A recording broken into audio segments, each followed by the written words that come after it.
Well, here's the snowstorm that's hitting part of the East Coast. Right now I'm in Delaware, and this is what it looks like.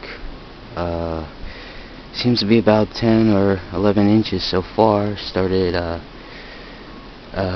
yesterday evening, and I expect it to continue until probably later this evening, around 7 I think.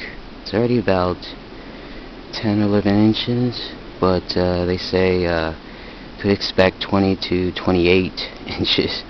So if this continue all day, it probably might get to that point.